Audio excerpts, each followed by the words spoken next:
new album, Bedtime Stories. Can you tell me the concept behind the album, the thinking behind this album?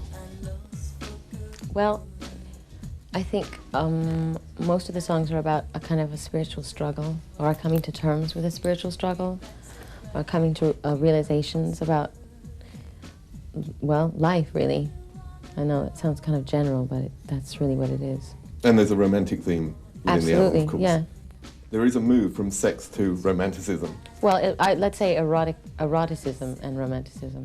Does this mean that this is a new Madonna, a softer Madonna, or have you explored the concept of sex enough?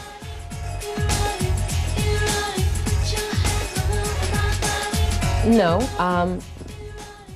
it's not that I've explored it enough, it's just that it's such a taboo subject that I think it distracted people too much from my music and what I was trying to say. So I am sort of exploring other things that are important to me.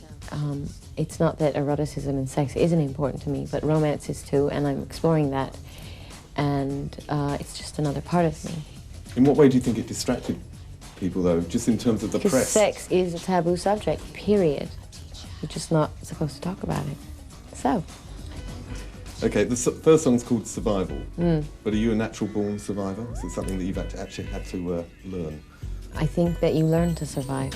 I think life teaches you how to survive. I don't think anyone's born a survivor, but you know, it's like if you throw a child into a swimming pool, they sink or swim. You know, you teach yourself based on the circumstances that are thrown in your way, or you don't, one or the other. But do you think that because you had a long period where you were not in the public eye, you know, when you were younger? When was that? Oh.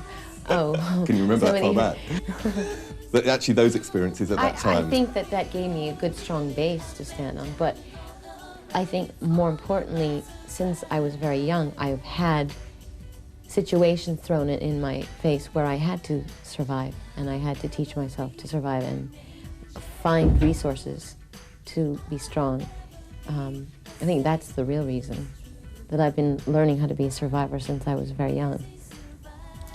There's a stereotypical vision of icons as being victims of their own success. Have you ever felt that you've been a victim of success? I think that everyone who's famous is a victim victim of the media's portrayal of them, because the media's portrayal can never give you the whole picture of a person, and everything you say is taken out of context, or as everything you do is an isolated incident. If people could follow you around all day and understand that you're a whole human being with a full life, they would get the whole picture, but they end up getting isolated incidents, and things you do get reinterpreted by people who either like or dislike you, and depending on how they feel about you, that's how they reinterpret what you've done, and then that's what the rest, that's what society or the public or whatever, that's what they digest. So you end up getting a very convoluted picture of what a person is, so you end up becoming a prisoner of that. And that is the downside of being famous. Are you being punished then? You know, I mean, that is. Well, that's part of it. I mean, it is. I do feel. I don't think success is punishing me, but I think that the media just started to sort of jump on this bandwagon of beating up on me, because there were so many people that were upset with what I was doing a couple of years ago, and that just was kind of the very unoriginal direction everyone went in, and said, okay, let's just everything that she does, let's beat her up. I mean, that's what it felt like, you know. And I found that I was being, that no matter what I did after I published my book, that everything was a response to my book, not what I was doing. So it did feel kind of like a punishment, but I do hate using that word, because everyone at this point has said it to me a million times, and I'm not sitting in my room going, I'm being punished, it's not fair, you know. But has there ever been a time where you have been tempted or have manipulated the press yourself? Or I have been tempted? Okay, well, you have manipulated. Well, I suppose I have known that certain things that I would do would provoke a certain reaction. I have known that, so I suppose that is a purposeful manipulation to a certain extent. But on the other hand, it always, I never compromised what I was trying to say artistically, so. Is real success about taking risks and the route to happiness or Absolutely, fulfillment? in every way. In every area of your life? In every way, yeah. Yeah. There aren't many people in this world that take risks, though, really. 'Tis a pity. Do you think if you'd been a man, you would have had an easier ride? Actually, there are people that take risks, but they're not famous. You see, most people that are famous want to, and are popular, quote unquote, want to maintain their popularity. So in order to maintain your popularity, you can't take risks, because if you take risks, you might offend people. If you offend people, you can't maintain your popularity. So I know lots of people that take risks. They just don't happen to be in the public eye or in the limelight or whatever you want to call it. Do you think it would have been easier if you had been a man? I mean, in terms of how the media have gone for you because of the sex book. If it had been a man, it would have been a different thing. I think so, yeah. Is that just because society is sexist, is homophobic, is racist? Yes, yes. It's a man's world. You live in a patriarchal society. That's just the way it is.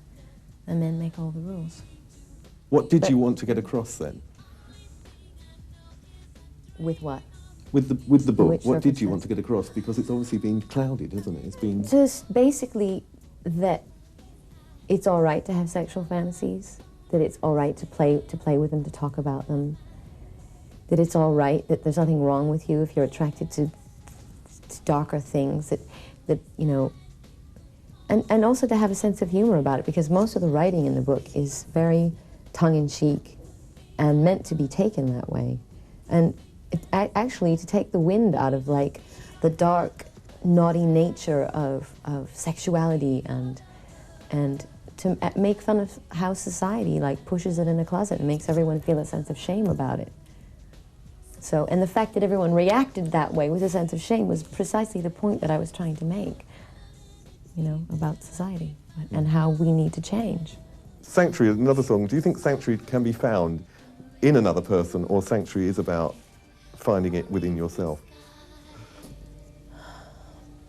I think the starting point, I think that happiness has to come first within yourself. I think you can find happiness with someone, but ultimately you can't rely on someone to give you happiness. You have to give it to yourself.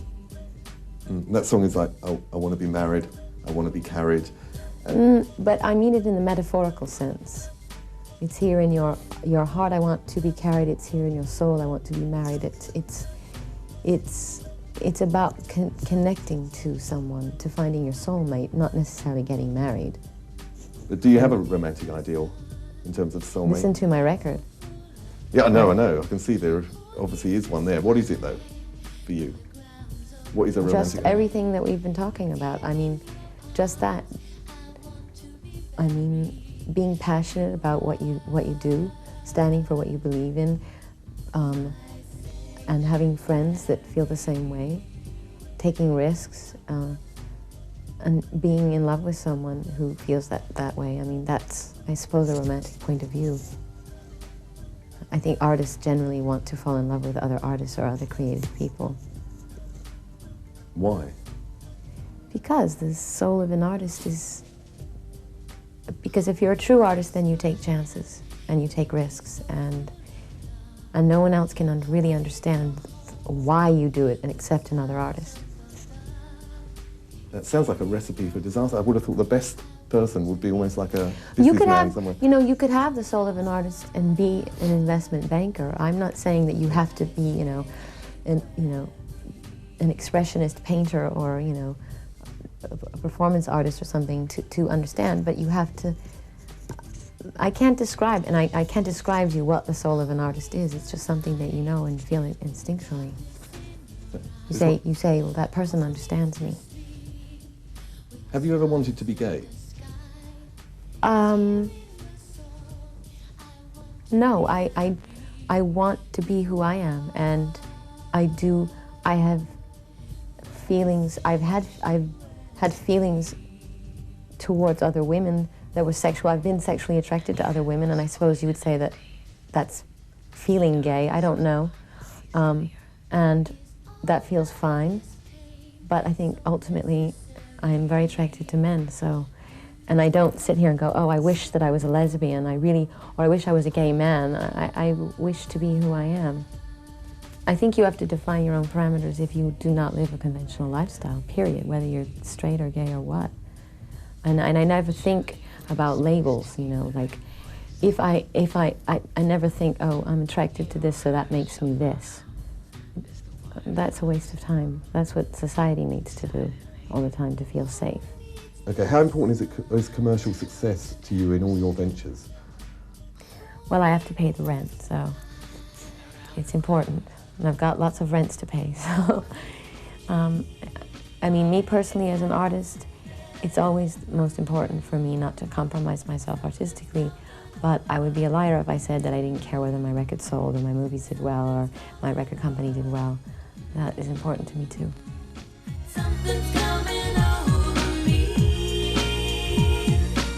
No, I have no regrets.